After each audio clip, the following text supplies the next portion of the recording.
بسم الله الرحمن الرحيم.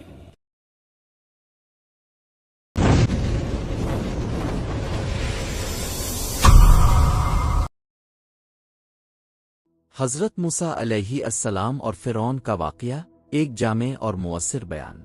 ولادت موسیٰ علیہ السلام اور معجزانہ حفاظت۔ فرعون بنو اسرائیل کے لڑکوں کو پیدا ہوتے ہی قتل کرا دیتا تھا۔ ایسے ہی خوفناک حالات میں موسیٰ علیہ السلام کی ولادت ہوئی۔ اللہ تعالیٰ نے ان کی والدہ کے دل میں وحی ڈالی، اور ہم نے موسیٰ کی ماں کو وحی کی کہ اسے دودھ پلا، پھر جب تو اس کے لیے خوف کرے تو اسے دریا میں ڈال دے، اور نہ ڈر اور نہ غم کر، بے شک ہم اسے تیرے پاس واپس لائیں گے اور اسے رسولوں میں شامل کریں گے۔ یوں اللہ کے حکم سے بچے موسیٰ کو دریا میں ڈال دیا گیا، اور اللہ نے تدبیر فرمائی کہ فرعون کی بیوی حضرت عیسیٰ نے انہیں اپنا بیٹا بنا لیا۔ وہی بچہ جس سے فرعون ڈرتا تھا، اس کے ہی محل میں پروان چڑھنے لگا۔ نبوت کا آغاز اور اللہ سے ہم کلامی۔ موسیٰ علیہ السلام جوان ہو کر مدین سے واپسی کے سفر میں کنواں طور پہنچے، جہاں اللہ تعالیٰ نے انہیں نبوت عطا فرمائی۔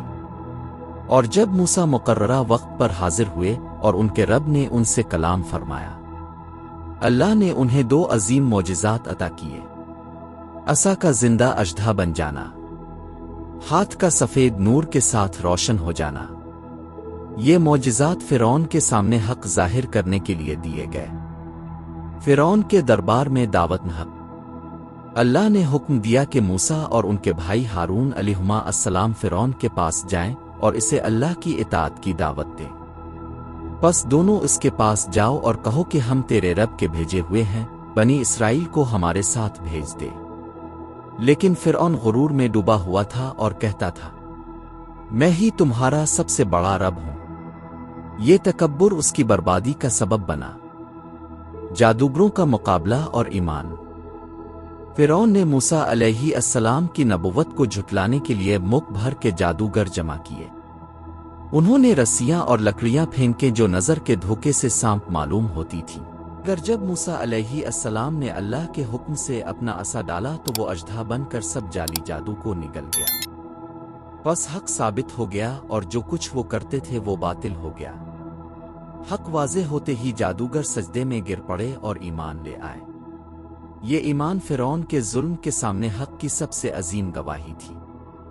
بنی اسرائیل کی نجات اور فرعون کی غرقابی۔ جب ظلم حد سے بڑھا تو اللہ نے موسیٰ علیہ السلام کو حکم دیا کہ بنی اسرائیل کو لے کر راتوں رات مصر سے نکل جائیں۔ فرعون اپنی فوج کے ساتھ پیچھے آیا۔ سمندر کے کنارے گھبراہٹ کے عالم میں اللہ نے موسیٰ کو حکم دیا، اپنے عصا سے سمندر پر مار۔ سمندر پھٹ گیا، راستہ بن گیا اور بنی اسرائیل پار کر گئے۔ فرعون نے تعقب کیا، مگر جب وہ بیچ میں پہنچا تو سمندر دوبارہ بند ہو گیا۔ اسی وقت اس نے ایمان لانے کا اعلان کیا، مگر موت کے وقت کا ایمان قبول نہیں ہوتا۔ فرعون کی لاش کا محفوظ رہنا ایک زندہ معجزہ۔ اللہ تعالیٰ نے اعلان فرمایا، پس آج ہم تیری لاش کو نجات دیں گے تاکہ تو اپنے بعد والوں کے لیے نشان عبرت بنے۔ یوں فرعون کی ممی آج بھی دنیا کے عجائب گھروں میں موجود ہے اور ہر دیکھنے والے کو بتاتی ہے کہ اللہ کے مقابلے میں کوئی بادشاہ، کوئی طاقت کار اور کوئی ظالم قائم نہیں رہ سکتا۔ حاصل سبق: تکبر انسان کو ہلاکت تک لے جاتا ہے۔